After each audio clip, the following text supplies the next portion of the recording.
Hey, guys, it's me, Sean. Now, before we get into this episode of Can't Knock the Shuffle, and I have to keep my voice down because I do have reason to believe that I've been followed and am currently being watched. I just have a quick favor to ask of you. If you haven't done so already, please subscribe to the podcast. And while you're there, why not leave a glowing, positive, descriptive review? It's the only thing I'm going to ask of you for the next hour or so. I'm about to provide you with a behind-the-scenes deep dive of the music by an artist you either already know and love, or maybe this is an artist that you're about to know and love just from listening to the show. So please rate, subscribe. I appreciate you guys so much. And now we're going to get into the show. Peace. Welcome to Can't Knock the Shuffle Season 2. I'm your host, Sean Kantrowitz. If you're anything like me, and I'm going to go out on a limb here and assume we have this in common, you love finding out how songs are made. The stories, the details, the hidden gems, all of it. Here's the thing. Most artists typically only get asked about a handful of their most popular tracks. Not only do fans like you and I want to hear the stories behind all of the songs, but I long have suspected that the artists themselves are pretty eager to share some of the untold stories too. That's why I created Can't Knock the Shuffle. I take an artist's entire catalog, put it in a playlist, throw it on shuffle, and then we talk about whichever songs are randomly selected. It's like live liner notes with an algorithm in the driver's seat. This time around, I'm talking with rapper and producer Quelle Chris. After first making noise on a national scale through some early collaborations with Danny Brown, Quelle kicked off a prolific solo career of his own, including acclaimed albums such as Innocent Country with producer Chris Keys, his 2018 album Everything's Fine with his wife and fellow polymath Jean Grae, production work for some of indie rap's finest, and most recently contributing to the score for the film Judas and the Black Messiah. Most Can't Knock the Shuffle conversations are pretty loose, and this one with Quelle was especially loose, but still definitely a great one. And we kicked off our talk with him basically admitting that there was a good chance that he might not remember a lot of the details about these songs. Yeah, I got like fucking adult ADD, inattentive. So I got like the worst long-term and short-term memory. So I'm like, I'm not going to remember shit, but I'm like, fuck it, let's just go for it. And then I spent like 15 years being a raging drug addict and alcoholic. So then like, it was already here and now it's like, so didn't help. Let's see what I remember. I mean, it seems like a great cocktail for something. I don't know what the results are going to be, but like, I'm committed to doing this journey with you, Quelle. So let's check it out. Rick Ross is going to be in every story. He wouldn't be the first. No, actually, that would be your first time. Song 1. And the first song is from 2018. It's from the Everything's Fine album that you did with Jean Grae. And the song is called Ohsh, featuring Hannibal Buress. What I meant, said what I meant. I meant it. Oh. It's for my diamonds who front like they know. My wise head still grinding the gross.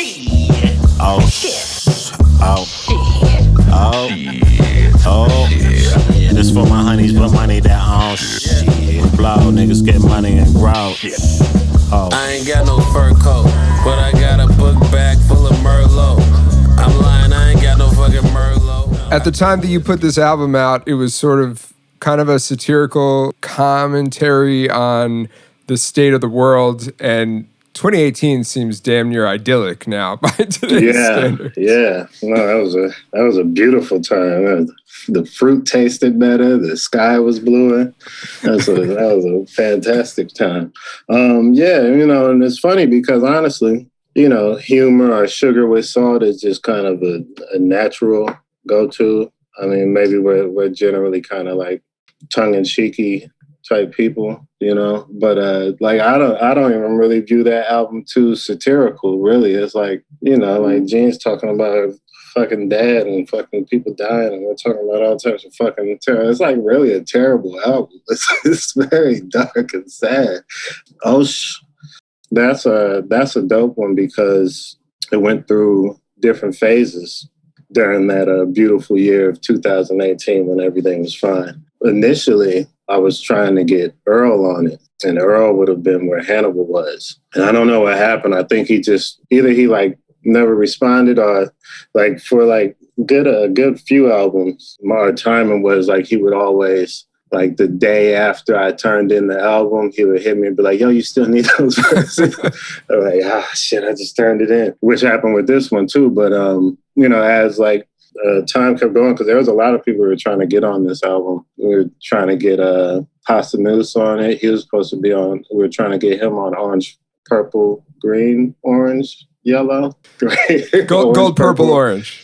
Yeah, gold, purple, orange. And but this one was supposed to have Earl. And then I ended up reaching out to Hannibal, or Gene did. I can't remember how that happened, but one of us reached out to him. I think you know, we're friends. He always was trying to bar up on something. We were like, yo, bar up on this joint. And he was like, okay, cool. And I think he was in town for a little while for like a show. So he was like, yeah, I'm gonna come through, let's bar up. So he came through. We got a bottle of Jameson. Everybody got very drunk that night.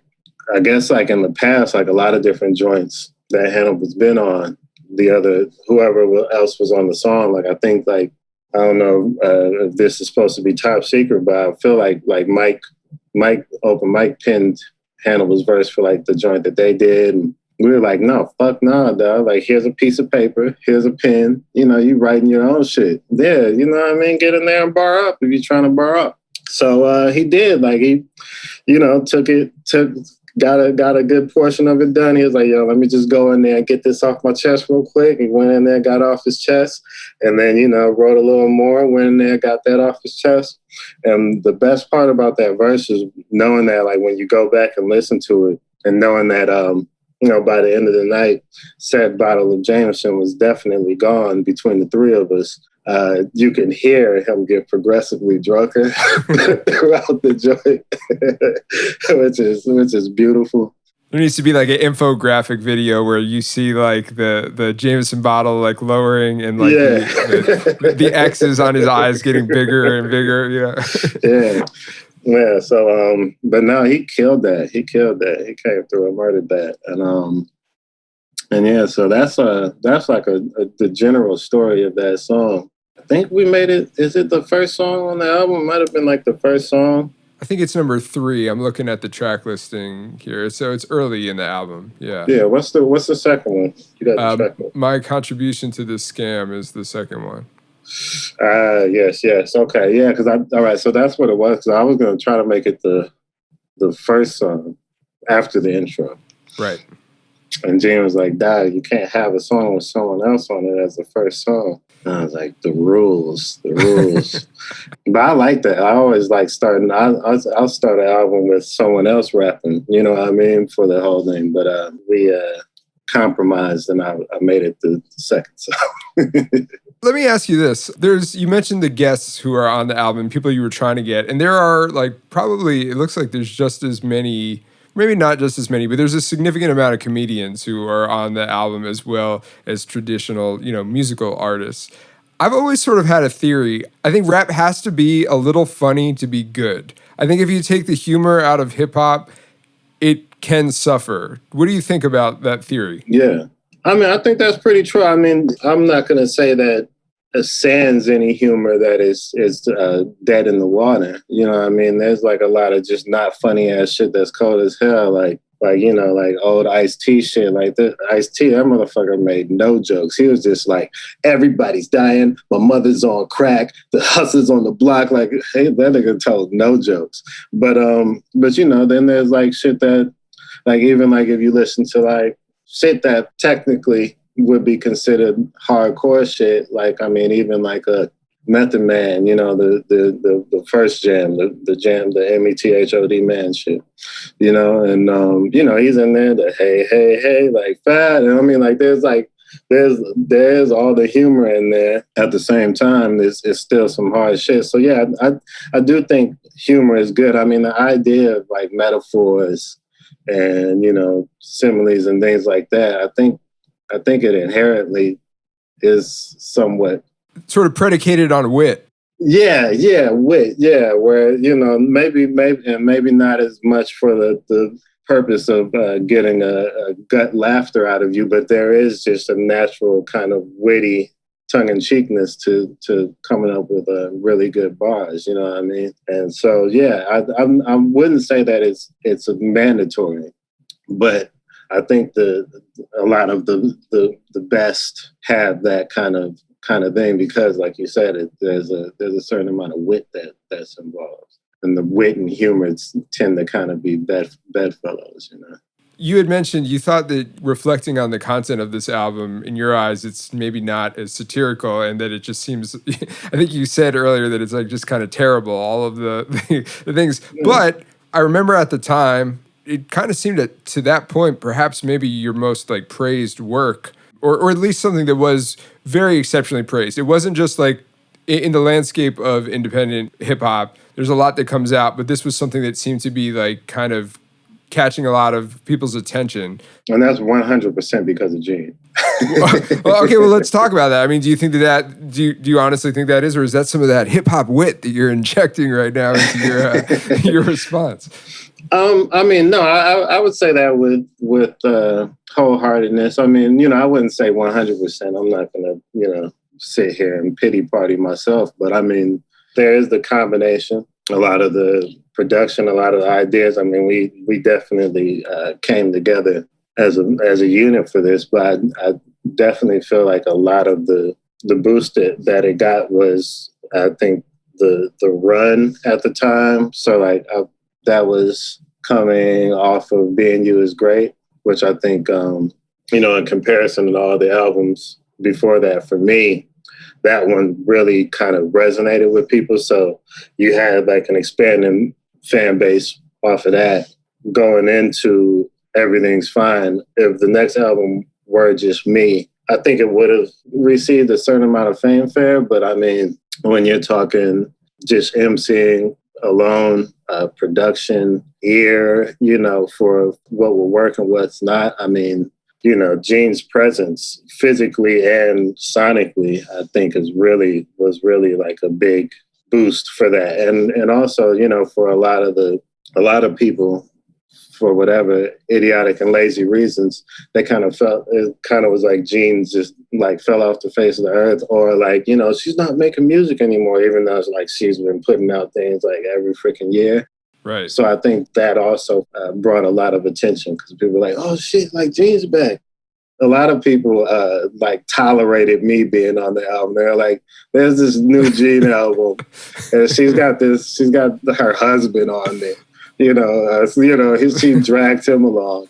Right. So I mean, I think really Gene's just raw talent and presence was a big part of why that was. But then also there was, on my end, kind of the build up and stuff, jumping off of Being You Is Great. And then all that aside, all gratifying aside and wife gratifying aside, it was a really great album. And I think topically really, really timely. At the time, everything was, for layman folks, starting to not look as fine as it did. The coming off of the Obama run, the 2 seasons of Obama show, and everybody, you started to see people be like, no, racism doesn't exist, and shit started happening and people started being like, oh yeah, things do suck. So I think the satirical angle of the album was very comforting to a lot of people because they were able to hear something that was like talking about how fucked up everything was, but not in such a militant PE immortal technique type way. Right, exactly. Much love the PE and the Immortal Technique, but I think people wanted to be able to listen to something and be like, yeah, fuck all this shit, but not also feel like they have to go, take a long cold shower afterwards, Song 2. It is from 2016, your instrumental Lullabies for the Broken Brain album, and the track is called Sickum. Sickum.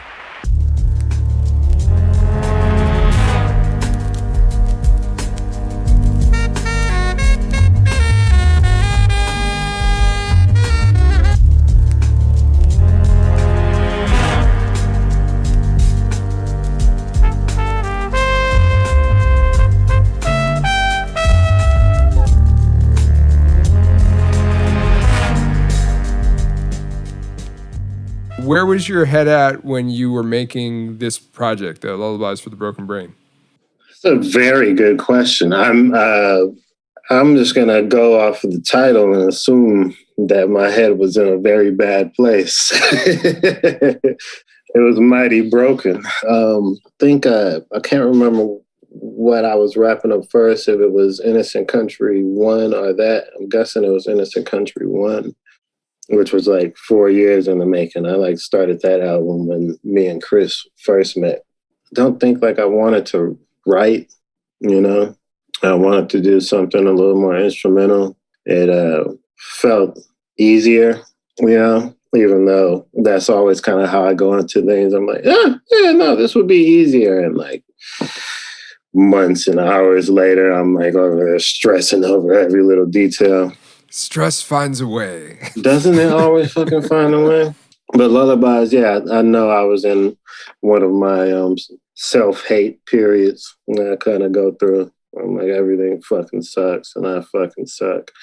And I made like a instrumental album that I felt represented that state of mind where you're just like, I need a companion piece for the insanity that's going on in my head, you know? The soundtrack. I need a soundtrack for this craziness. And throughout the album, and I don't remember exactly where that particular sample came from. I was like, you know, if we had more time or something, I was like, I'm sitting right here. I can look it up. Let's see if we can find it while I talk. But I kind of was diving through a lot of the places that I generally go to for comfort. You know, I was running through like a lot of my favorite point and click adventures and just a lot of like random B movies and B horror, C horror, and D horror, and little F horror, and just a lot of places like that for sounds and music that I kind of wanted to play around with for the project. Specifically, Sickum, if I'm not mistaken, I think that clip, the Sickum, comes from maybe Full Throttle. No, I might be wrong. The LucasArts point and click Full Throttle. I hope it was LucasArts too. Somebody's gonna listen to this and be like, poser. It is LucasArts. I just verified it. Verified. By the way, you just unlocked something in my brain because I was very much into the LucasArts point and click games. Yeah. But I don't think I've actually thought about them in several years. So right now, if you catch me like cheesing like a goon here, it's because I'm remembering like Day of the Tentacle and Monkey Island. That's a good one. Yep, Monkey Island's always classic. Yeah, I had for whatever reason, whatever computer we had, the sound card didn't work with Day of the Tentacle. So it wasn't until like probably like a good decade later that I actually heard the voices that go with the game. I just played it. The music would work. None of the dialogue would play. So I just had to read it off. That's a little fun fact about me and my relationship with Dan Tentacles. But yeah, so I believe that's the Sickum itself is from Full Throttle, which there's a couple other Full Throttles throughout the album. Hopefully no one from LucasArts is listening to this. They actually are the sponsor of the show, so I'll have to edit all of this out. It's a shame. To say the least and the most at the same time, I really love that project.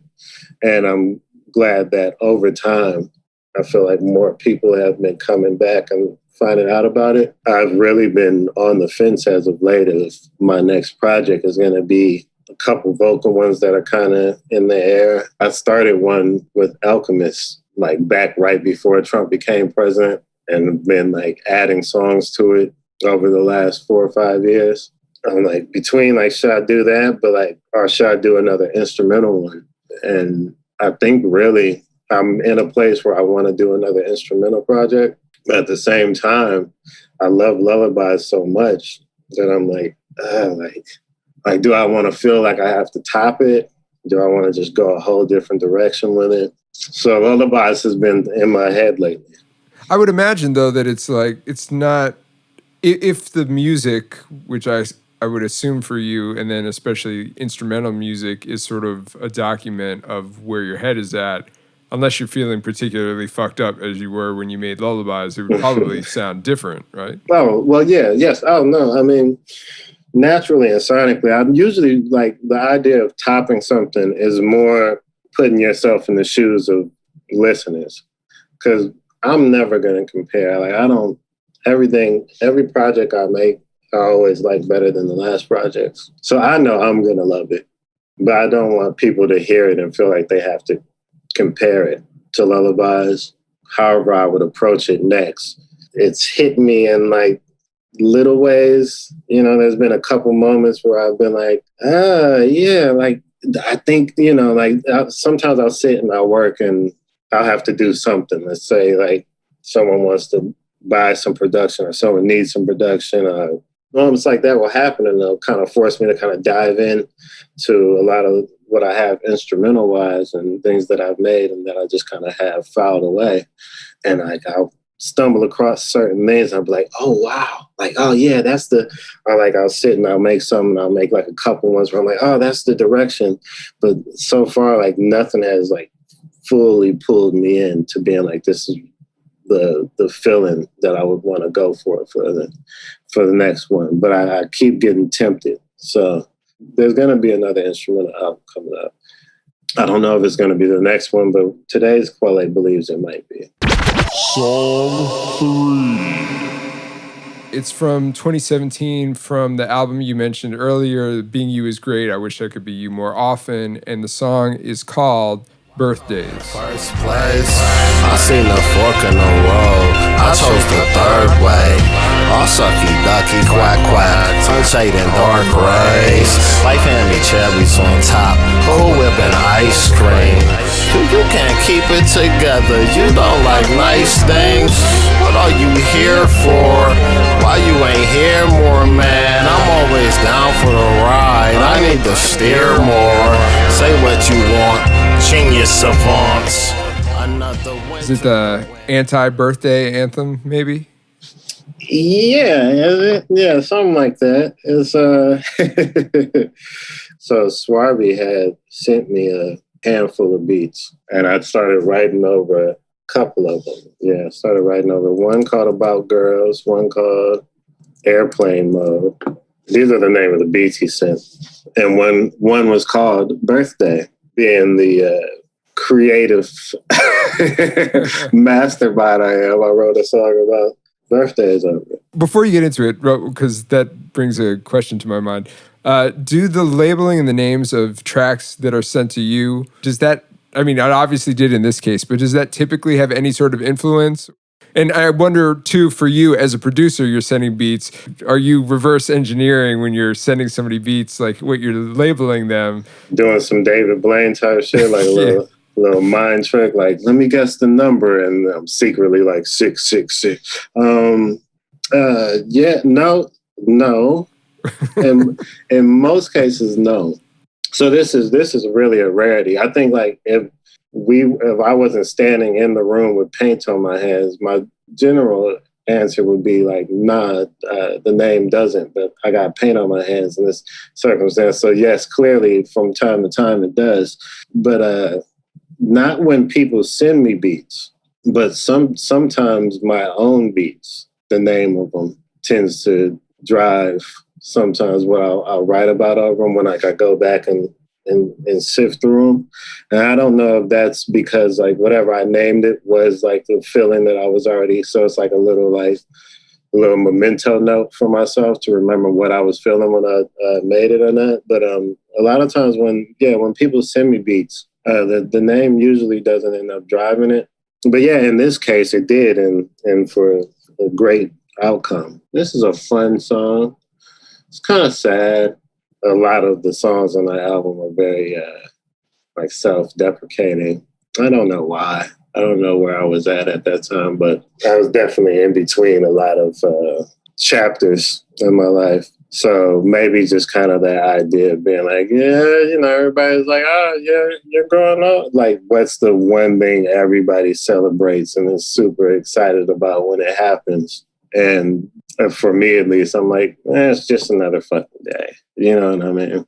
I'm the same way. I mean, yeah. I don't know that it's, I do sometimes wonder how many people genuinely feel that way. And there sometimes feels like there's a lot of pressure to suppress that as well. But then I don't know if I feel that way because I'm like damaged in some way, and you're just naturally supposed to be really excited that it's your birthday. Yeah. We're probably damaged. Something happened to us, and it's going to take some therapy to find out. But no, yeah. So the song.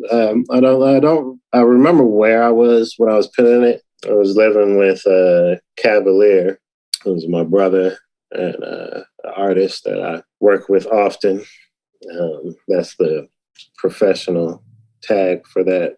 So people be like, that Cavalier. Oh. So I was I was living with Cav at the time in Brooklyn. I remember immediately taking the beat to Ableton, and so I either pitched it down or slowed it down a bit. The original one's a little faster, and it's also like 50 seconds long. So, I'm sure like I might have either hit Swarvy directly or hit him after I extended it, and like I was like, yo, are you cool with me kind of freaking this a little bit? You know what I mean?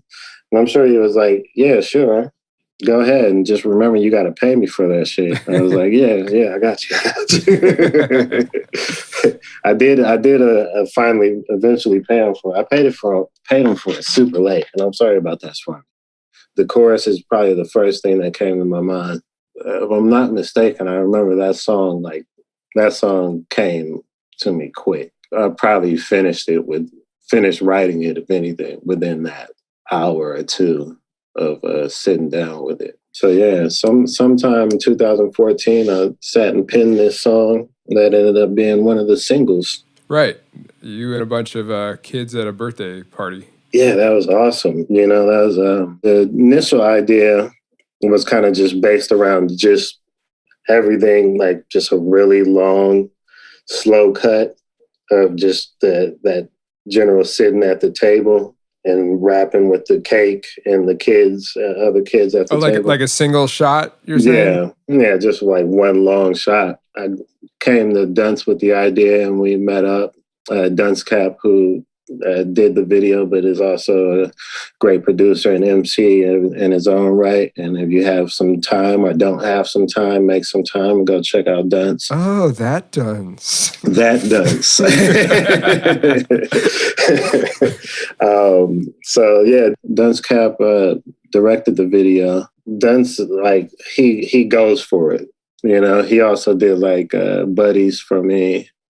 The video for Buddies. I can't remember if he did any other ones. That's that classic Quelle memory at work. But Dunce would be like, no, let's do this and let's do this. And that's, he always has really awesome ideas. And not only does he have awesome ideas, he goes for them. This was our first time and first time and my first time, which would make it our first time. This was our first time hiring children, which we found is a very weird thing to do. But like the initial process of it, because like it's hard to not feel a little creepy just getting on a computer and being like, yeah, that kid looks good.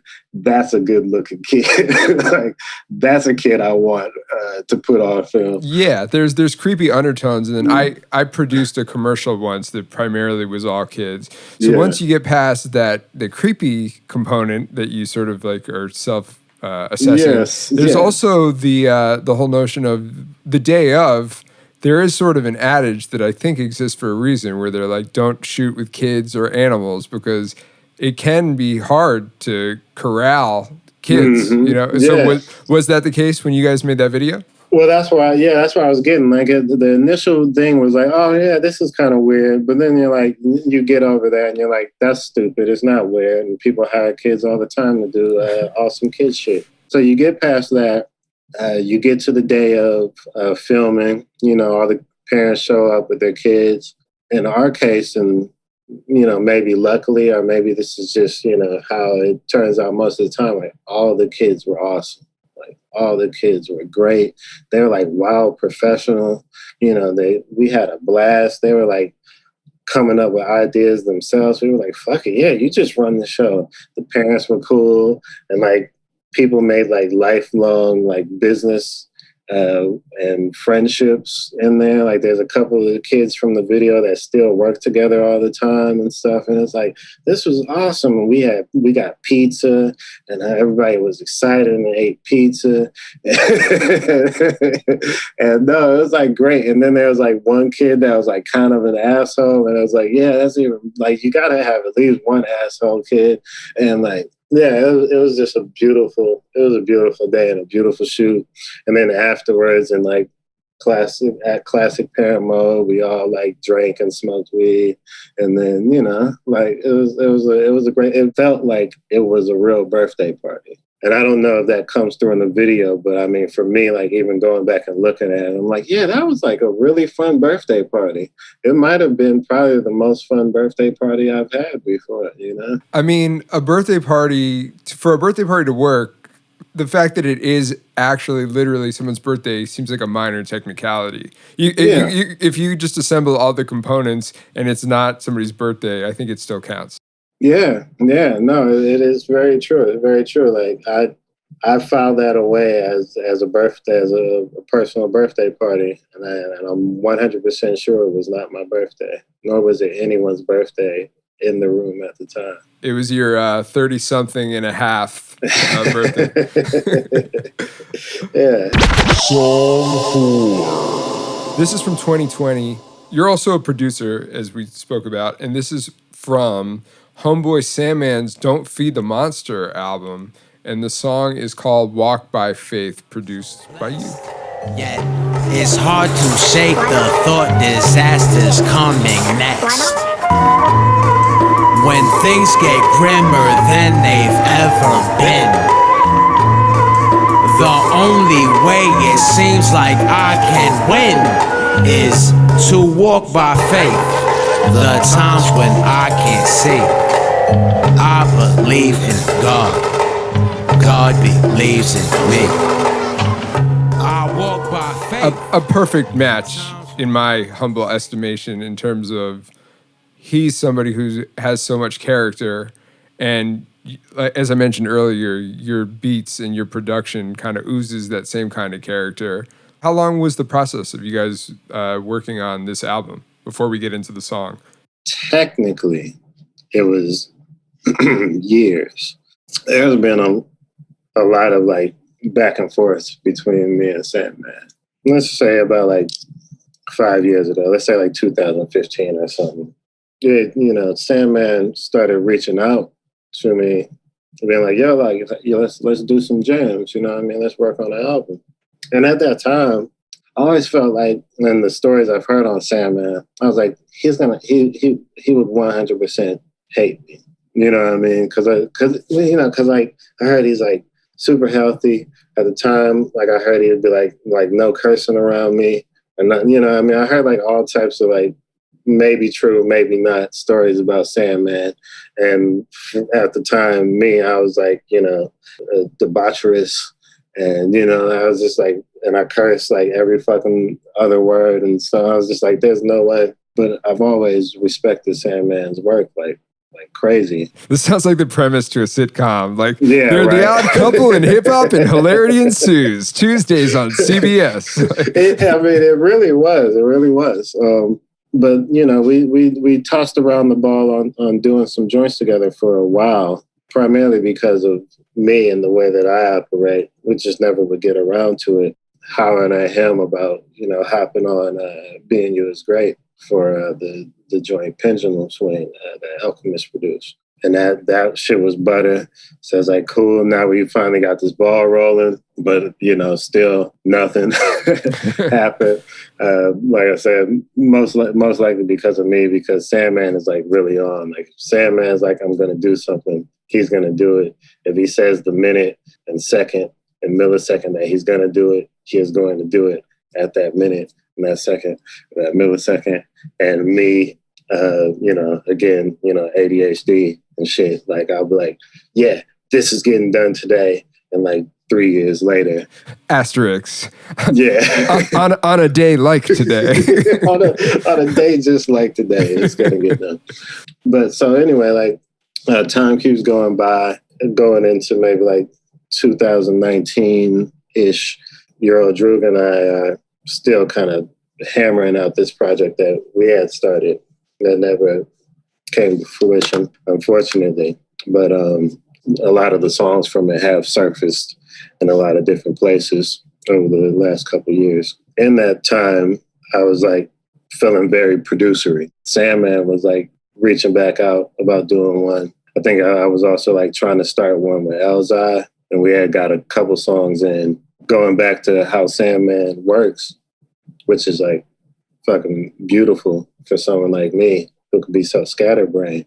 Out of all those projects, you know, like I had sent, you know, however many of the beats to Sandman, and it was like within like 2 minutes in my mind, like he had sent them all back. You know what I mean? Like, yeah, these are the ideas. You know, on the joint, he'd be like, yeah, okay, I'm right here. This is where the chorus is gonna go. So like, just let this play out for like another 4 bars, and then he'd come back in with the verse. I was like, oh, this is great.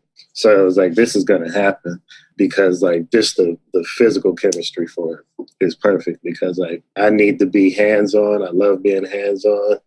I love the process of bringing everything together and finding the texture and the flow and the feel for everything. But like, I'm not great at just like being always like involved. Like my albums have to feel like what I consider the perfect friend, like a low maintenance friend. That's like the album process for me has to feel like a low maintenance friend. Like I can check on it once or twice a week. You know what I mean? Think about it all day, love it to death. But like it doesn't I don't have to be fucking like holding his hand all the damn time, you know? So we started like crafting jams and stuff between the 3 of us, me, him, and Drew. Like there was a lot of talk like, yeah, like let's all like hit the road and so on and so forth. So as I think Sandman was throwing together a couple runs, he had reached out to me and was like, yeah, like I want to know if you want to do the second half of this run that, if I'm not mistaken, started with him and Arm & Hammer. I mean, of course, I was like, yes, of course. Yes, of course. I love doing shows in front of humans. I'm leaving out a very key thing. Between that time, we had actually met up, you know, and did like the classic rap, like, yo, come over, bring some beats, you know what I mean? Let's play some beats and so on and so forth. So I came over there, you know what I mean? We chopped it up. It was very Step Brothers-ish, like, you know what I mean? And I mean, a lot of this is, you know, and I tell him this, I told him this, and, you know, I'm open about this, but a lot of this was from my perspective because, like I said, for whatever reason, I just felt like Sandman would be someone that would despise me. But that was all internal. But also around that time, you know, I was really starting to slow down and, you know, turn a different leaf. And around that time, Sandman was like starting to like smoke weed again and like cuss a lot in songs again. So it was like we had just somehow life had brought us both to this point where we were very eye to eye. And I was like, man, like I came home and I told Gina, I was like, I really vibe with Sam. Like it was a really like good meeting. And I felt like he felt the same way. So like after that, then the ball just really started rolling on the album. I think I, you know, left the beats with him. He started sending more joints. Then we, you know, did a couple shows together, but then we went on that run together. And being on the road together, either like you guys become like instant best friends and buddies and bond over everything, or like you absolutely despise someone and you're like, I once this tour is over, I will do everything in my power to never see you again, right? And I really, you know, for a lack of like better words or less strong words, I really fell in love with Sands. Like I really got him, and I think, you know, vice versa, we really had a chance to really get to know each other, you know, over those years, but especially from that time, you know, 2019 going into 2020 and so on and so forth. I think we really had a lot of opportunities to get to know each other on a very personal level. And on a very open and vulnerable level. And I say all this to say that I think that plays into the album a lot, where it's not so much just like an album where it's just like I just threw some beats and he was like, yeah, I'm just going to rap over it and, you know, just do whatever songs. I feel like he felt comfortable rapping about certain things and my presence, you know what I mean? Because we had opened that door of conversation and communication and understanding of each other. So how long did it take to make that album? It took like way too long, but I think also just the right amount of time. I had him on the show the last season, although he also insisted that he not be billed as Homeboy Sandman and he was Angel or Visitor. Mm-hmm. Yeah.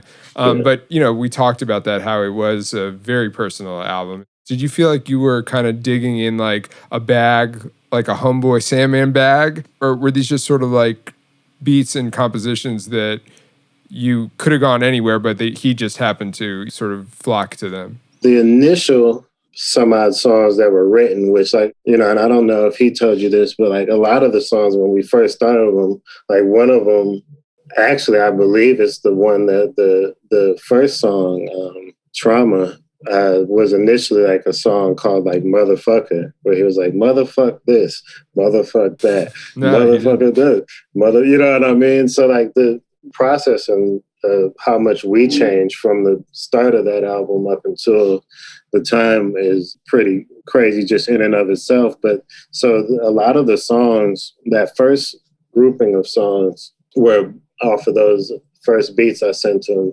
and also those first beats when we hung out for that first time officially. We went on our first official rap date. And those were ones that I already had. I kind of brought them to cater to, but also at the same time, I'm not much of a caterer. It's like, this is what I have, this is what I do. And he's coming to you because he wants ostensibly your sound. Exactly. But then going forward, yeah, there was a lot of like as I was making more beats throughout those months, you know, I would be like, oh yeah, this is one I feel like he might dig. This is one I feel like he might dig. Even up until the last song that we recorded or wrote, which was Straight. You know, that was one that I'd done. I feel like I made the beat for Straight like in like 2010 or something. And I re-stumbled upon it and I was like, oh, like Sandman, I know he would love this one. You know what I mean? So there was some catering, but then there was also just letting Sandman choose what he wants. And really like one of the coolest things about it is I always end up having all these beats that I'm like, either I'm going to use them or they're just going to rust away and die in the vaults, because like I've tried to shop them to so many people and no one ever chooses them. And I love them, but you know, I love you guys, but there's something wrong with you. You know what I mean? And Sandman not only like chose 90% of all those beats that like no one ever chose, but I always loved, and I was always like, why won't someone choose these ones? But he like killed them, you know what I mean, and found a new life and new meaning and like gave them like a whole new color and palette, you know. So Walk by Faith was another one of those ones. A song like Walk by Faith, which is, you know, clearly spiritually centered. I'm not much of a praise and worship type. And the message and the feeling of that song was just so powerful, even to like someone that can be generally pessimistic like myself. Not only do I love this joint, but I was like, yeah, Sam, like this is like very good mantra song. I was like, how do you feel? Hear me out. How do you feel about like me also rapping the entire song with you, you know? Which is, you know, what we ended up doing, because it felt like it's the verse from the Bible, which is like, what is it, like, wherever like two or more gather in my name, there I am, or some shit like that. I went to Christian schools a good amount of my schooling, so I got a lot of it in there, but I always fuck them up. But it's something like that, and I do believe there is a power to that. Maybe not as much Christian focus or any specific religion focus, but just the idea of energy and stuff. And I feel like there was something to that song where him just saying it himself makes it just feel like just his feelings. But having two people on there saying it makes it feel like this is something that we can all chant together to get through whatever the particular moment happens to be. Song 5. The next song I have is from 2015. It's from the Innocent Country album that you did with Chris Keys, Innocent Country 1. And the song is called Nothing Moves. Smooth it out, smooth it out, y'all. Smooth it out, smooth it out, y'all. Smooth it out, smooth it out, y'all. Smooth it out. Still don't nothing move, but the movers nothing shake but the sick. They say the same fate that made a snake from a stick caused the great ball to spit. Handle the whip, meditation candles is lit, never slip like a man on his beam. Dance for the green, I make the green, I dance for you. Camping in immaculate sceneries, off of DMT. Ronnie James Dio banging on the Neo level. My homie lit the beat. I know the words to the song. I wish Chris was here. Now, so the thing with Innocent Country 1, again, was when me and Chris first started hanging out. Chris will verify this, so I'm not just making this one. I'm not just making up. I was like, oh man, instant buddies. And Chris was like, this is just another rapper trying to use me for my studio. You know? So like, it took a long time for us to like end up on the same page as far as our relationship. So early, when Innocent Country 1 first started, which was probably, let's say like, toss out, let's say like late 2011, maybe 2012 was when we met, early 2012 or something. Chris had paid me to do an album with him. Me just really loving everything that Chris does, in my head, I was like, I was going to do that anyway. But then also like me being a rapper at that time that like just got laid off from this like startup company and was like, okay, I'm going to start doing music full time. I was like, yes, I will take the money, Chris. Going back to my terrible relationship with time, fast forward however many years, and we finally wrapped the album up. So like the interesting thing about that album is like a lot of the songs blur. Like there's ones that I know. There's like We Want It Alive. But a lot of the songs from Innocent Country 1, when they were made, is really scattered in my brain. Which ones were made while I was still living in Oakland, which ones were made when I lived in LA, or which ones were made when I lived in Brooklyn. Because the album was made in 3 different chapters of my life. Nothing Moves. I don't remember if that was an early one or a later one. And that's what I can really say about the making of that song. It's shrouded in mystery. It's got to be kind of crazy though, because you shot a video for it. You know, I don't know if it gets a lot of burn in live sets or not, but it's weird to live with something that is, you know, that you did it. Yeah, right. Isn't that strange? Isn't that strange? And and I don't know if like you get that with a lot of people that you talk to, but that's definitely something I think about often, and especially going into, you know, interviews and shows like this, where I'm like, there's like so many songs. Like there's songs that the making of them just like sticks with me. Like, you know what I mean? I think like a lot of like Everything's Fine, you know, and just kind of that whole process of seeing Gene work, you know, in that capacity, because, you know, we've known each other and we're together for so long, but I never got to see her in just full work process hip hop Gene. You know, we've done a lot of shows, we made a lot of music and done a lot of different things together, but I never got to see that process. So like that sticks with me. There's a lot of certain songs that really stick with me, but it is interesting where there's a lot of songs like Nothing Moves where the sentiment behind it I remember, but the actual process of making the song, it just kind of gets lumped in with the general idea of the album, you know?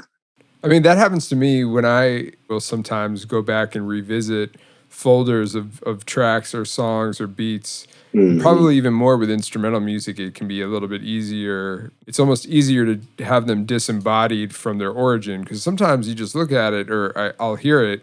I was like, I don't even remember making this. Like, I that sounds like something I might do, you know. Mm-hmm. But it's so weird, that relationship that the artist can have with their own work. And with production, I think it's so much easier, because it's in a lot of cases, especially, I'm assuming like producers like us are like solitary production. You know, like there's songs where all the musicians that I know get involved, and I send it that there's more of a process. But when it's just something that you're kind of just making on your own, and when you're making a bunch of beats too, if you're having one of those nights, it just all kind of bleeds together. Yeah, I think that's another thing that really makes songs, moments really stick with you, I think, is also who else was involved, or like if there's a story behind it and things like that. And sometimes when it's just like recorded by yourself in your bedroom, it just kind of gets lumped in with everything else that was recorded by yourself in your bedroom, you know?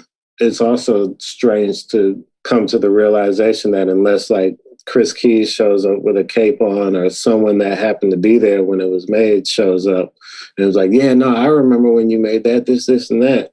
Like, it'll just forever just be a song. And I say this a lot, like when I'm getting to like the end process of making an album, like, here, you're a teen now, you're almost done. And then like, once the album's done, it's like, now you're an adult. Go out there and live your life. I think maybe that might play into sometimes my relationship with the album post finishing it. It's like it's done. The moments that are there. A lot of the moments that I remember from an album usually aren't even the process, the actual album process. It's usually like you had mentioned earlier, when you're like, what things do you remember from that era of your life or that time in your life? That usually stick with me more. Like, I'm like, oh, well, I definitely remember those years. And somewhere within those years, Nothing Moved happened. You know what I mean? That's a strange one. Yeah, I love that song. And I'd like to know when it was made, you know? If anybody has more information on the song, text the number on your screen now. Yeah, if you got any tips or any leads on how Nothing Moves was made. Song 6. From your Shotgun and Sleek Rifle album 2011, and the song is called Another Blunt. All you non-smoking niggas can suck a dick and die.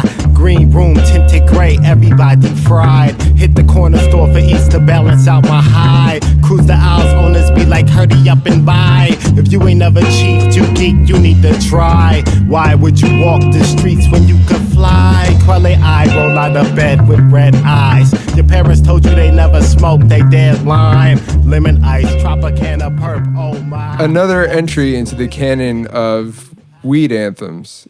Doesn't ever feel like it's overtrodden, I guess, if that's a word. Like, yeah, because you can't OD on weed, so there's never too much. I'm pretty sure that was another one of those ones that, if I'm not mistaken, which I may be, but let's assume for the sake of the story that I'm not. That I looped that up. Pretty sure I remember writing that one within the same hour or so of looping that up, or at least like the guts of it. Because I mean, you know, it's such a dumb song. You know what I mean? Like, all you non-smoking niggas can suck a dick and die. Grey room, tinted gray. Everybody like with each line, I was laughing so much more and more that it did. Like, getting to the next line was like, you know, unwrapping a new gift. You know, it's just like. They're like, oh, well, I've already started here. You know what I mean? Might as well just get dumber and dumber with each bar. So I always like those ones where, like, I don't know if it's amongst all artists or if you hear this a lot from people that you interview, but I definitely would say, like, amongst artists I work with are like, you know, when I'm watching Jean write, be it she's writing like a show, writing some bars or writing whatever. There's always that, like when you're sitting next to someone that's writing and they do this and they're like, that you're like, oh yeah, you just hit that moment, you know, that when you say something that's just like either it's so cold that you just kind of laugh to yourself, like, yeah, goddamn, I'm cold, or it's just, you know, or it's so funny or whatever it is that, like, so in that writing that one, I just remember like each line, I just kept getting that feeling, and I was like, yeah, I can't stop writing. I just have to get this one done. Like sometimes you're like, I just got to finish this one. I got to, you know, whatever, for lack of something less graphic, I got to reach the orgasm on this one. This is great. So I don't remember if like I did a rough first, or if the first recording of it was the actual recording of it for the final recording of the album. But I did know I was looking forward to doing it live. Like I was like, this is going to be such a blast to do live. And I have such a blast doing that one live that I still do it in every show. It's fun. It's just a great song. And it doesn't matter if you smoke or don't smoke. It's just a great song. Yeah, I just love that song. When you look back, because that album was released, it'll be like 10 years ago this year, later this year. Damn. Do you often go back and revisit your old stuff, or is it like once it's done, it's sort of like out of your hands at that point? If it strikes me and I'm like, I want to go back and listen to it, you know, if anything, I do definitely go back and check out like certain songs. I think there is a certain amount of, like they get narrowed down in a way to just a few songs, like the ones I do live, the ones that tend to come up in conversation most often. Sometimes going back, listening to them can be a little intimidating in a weird way. Because like, I remember going back and listening to By the Duffels and being like, God damn, like, how to write that one? Like, God damn, what is happening to my pen? But so I think sometimes like I don't go back and listen to like albums as much because I find myself like feeling like, man, I want to go back there and do that again. I guess it's the same reason why I don't find myself listening to other people's albums as much as I should, you know, like my friends' albums. Because you don't want to necessarily compare. Yeah. Like I'll find myself being like, oh man, like maybe I should go back and do another one like this. Now I have to stop myself and be like, no, you can't go back, because you can't be that same person that you were, one.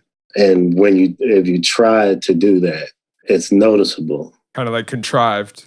Yeah, exactly. So I think maybe I try not to go back for that reason, but I don't know. I haven't really broken down in my mind. Maybe that's a therapy session or something, but like why I don't go back that often. But I do go back occasionally to check out certain ones. Certain times a line will come to my head and I'll be like, that's a cold line. And then I'll be like, that's your line. And I'll be like, what song is that? So I have to like go back and like search through a bunch of songs, or like occasionally on like Twitter, someone will be like something, you know, grandmother got a shoe. What do you do?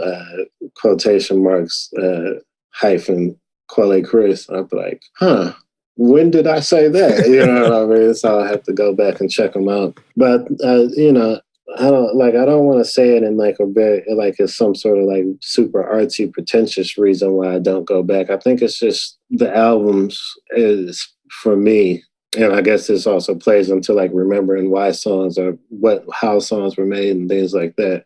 Like the albums, like I really like an album.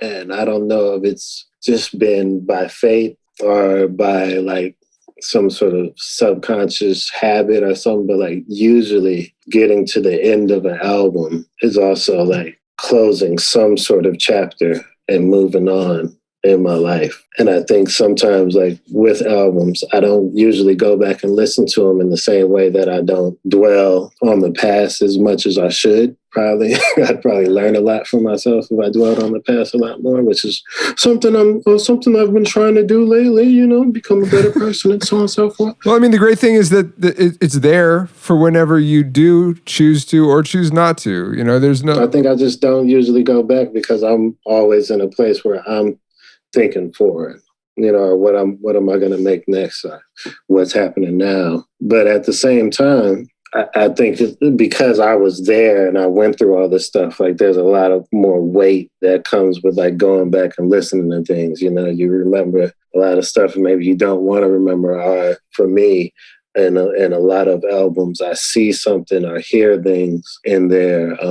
And I don't mean like the technical or actual like music making process, but things about myself and places that I was, feelings that I long, had to conquer, or, habits and things like that. So there's usually a person in those songs that I don't usually hang out with anymore. You know what I mean? which is strange, but at the same time, like, and I say this all the time, like I think my albums, if not age like wine, they don't age at all to me. Like when I go back and listen to my old stuff, it sounds like I'll listen to it and I'll be like, oh shit, this album could come out today and still be cold. You know what I mean? Like Shotgun and Sleek Rifle could come out today and no one would be like, this was made a decade ago. You know what I'm saying? So you're saying Quelle Chris makes timeless music? I'm saying Quelle Chris makes timeless music. I am saying, you heard it here first, folks. There's a weird, I don't know if hypocrisy is the right word, because I'm like, I can't go back and listen to it. But at the same time, I strongly suggest everyone go back and listen to it. You know what I mean? Like, I don't mind you hanging out with that guy, whatever Quelle was doing at that time in his life. I just don't usually go back and hang out with him because I know all of his dark shit. Song 7. Last song is from 2020's Innocent Country 2, and the song is called Black Twitter.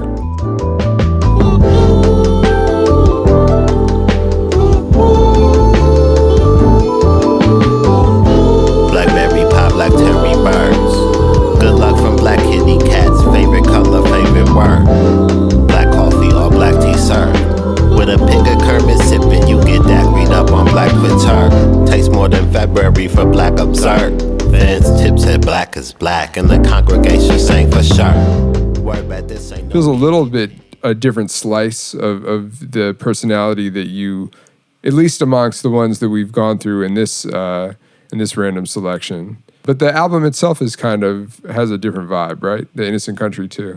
Yeah, it's more optimistic. The album is scattered in acknowledgement and accountability, but also with verbal action to change to the future and to better days, per se. Not just for me, but for all those around me and all those on the face of this here, blue and green and brown and white earth, as it is pictured in most pictures. So yeah, like Black Twitter with Innocent Country 2, there was 2 major sessions, or 3. 2 of them being the first trip to Oakland, where the album was started. Went there. Chris had a bunch of beats as normal. We sat around, played a bunch of beats. All the ones that Chris was like trying to skip or not play ended up being the ones I loved the most. And then, started actually recording while there in Oakland. Came back, was listening through the tracks, and I was actually supposed to be in the process of starting a whole different album. And then it was like, no, this is the album where we gotta keep going with this. And then went back, did some more songs, and then the rest of it was recorded back in Brooklyn, kind of like the polishing and finishing up of all the different things that I was able to finish while I was there. But for the most part, a lot of that album was just walking around Brooklyn with my headphones on and writing. Because I'm a pace walker. I pace when I walk. I'm a pace writer. I like to pace around. So it's to everyone's sanity and benefit that I'm able to just go outside. Yeah, instead of doing the 500th lap in your living room. Right, instead of doing like Young Denzel and that Martin and whatever Marie movie where he was just pacing around the thing. It was driving me crazy while watching that scene, I don't know if you've seen the movie, but while watching that scene, I wanted to turn to Gene so bad and be like, look, I'm so sorry. Because I was watching that scene and it was driving me nuts. And I was like, oh, you know who does that though? Me. So a lot of that was written that way. A lot of the album kind of seemed to come together very like serendipitously, or like kind of like every piece that was supposed to be there for the album just happened. You know what I mean? Like there wasn't much that I reached out for. It just was like a scene from like a sitcom where someone's sitting there like, man, I could really do for some pizza. And then someone comes to the door and goes, did someone order pizza? You know what I mean? Like the whole album was a lot of, did someone order pizza? And so Black Twitter, I know it started with the pick a Kermit sip and you get daiquied up on Black Twitter. Like that was, I think, the first line that came in my head, and then everything wrote itself. And then my brother, blood brother, Moselle, when I just thought about the general idea of the song, he was the first person that came to my mind, because there's no one that loves talking about Black people, rapping and writing about Black people and Black culture and Black growth and Black pain more than Moselle. And that does it so well too. I'm not even saying that to front on him. He's just, the culture and those aspects of the culture are a passion of his. So I was like, I can't do this song without having, you know, his voice and his perspective on it. And then as we're in that third portion of making the album, which was recording with Dane Orr in Brooklyn, I'm there, Dane's there, Quentin Brock is there, and then there's like a ring of the phone or a knock on the door, and it's Nelson Bandela, aka Norvis Jr. And I'm like, yo, like we're doing this song, you want to get in on it? So we're sitting, and he's like, let me take this home with me, and let me wrap this up. He sends his part. I think I was trying to see if he just wanted to kind of accentuate the chorus, you know what I mean, kind of do that Nelson thing he does, you know, the way he sings that only he can do so well. But then, you know, being the boss he is, you know, he also sent a verse, and I was like, oh, well, there you go. Like the song just took a whole different road, and it's perfect. I feel like Black Twitter was probably one of the last 3 or so songs to get finished for the album. And yeah, so that's how that one came together. Innocent Country 2 is kind of closing a chapter. And like I said, there's in some strange way, each album tends to end. I tend to get done just as a life chapter closes. And this one was probably, you know, the most jarring, you know, being that the album came out at the cusp of the pandemic, you know what I mean? So it was like, I dusted my hands off and I was like, well, time to go start being famous. And and then life was like, hold up. Yeah, I was like, no. But I think also it was a pretty interesting, because I had this idea of what life was going to be after Innocent Country, which was going to, you know, the album talks a lot about change and a lot about growth and a lot about, you know, becoming that better person and being more in tune with family and being more in tune with friends. And I closed the door on it with that album being like, yep, time to move into this next phase. But I wasn't ready yet. If I were to say there was some sort of half empty, half full from this pandemic, was it forced me to, like, if I was to, in context of me today, right here talking to Sean, the last 8 months or something forced me to become the person that I thought I was when I finished that album, which I think is really interesting when I go back, because I was like, I wanted all these things to come from the album. And for like months, you know, off of the pandemic, because I was supposed to go on like my official first like full tour just by myself as the lead. Like, you know, I was like, it's time. It's finally time. I worked my entire career to reach that point, you know? So there was a lot of, over the last few months, for me being like, this is just a fucking curse.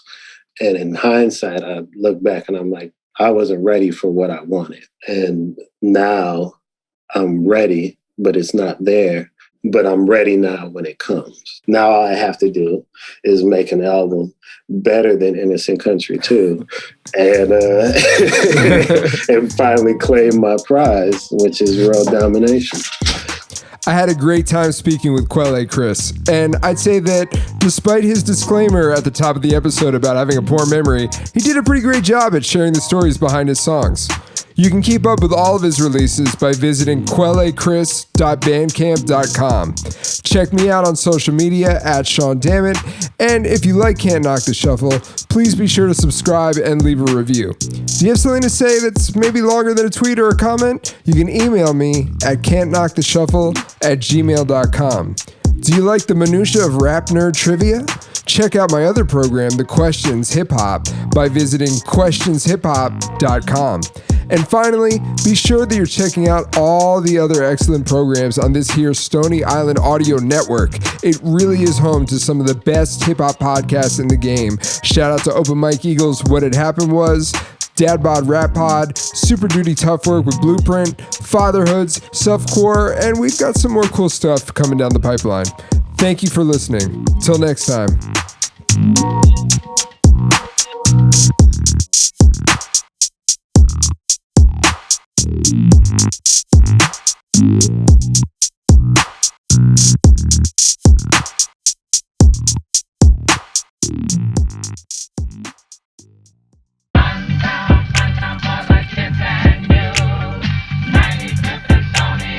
Stony Island Audio.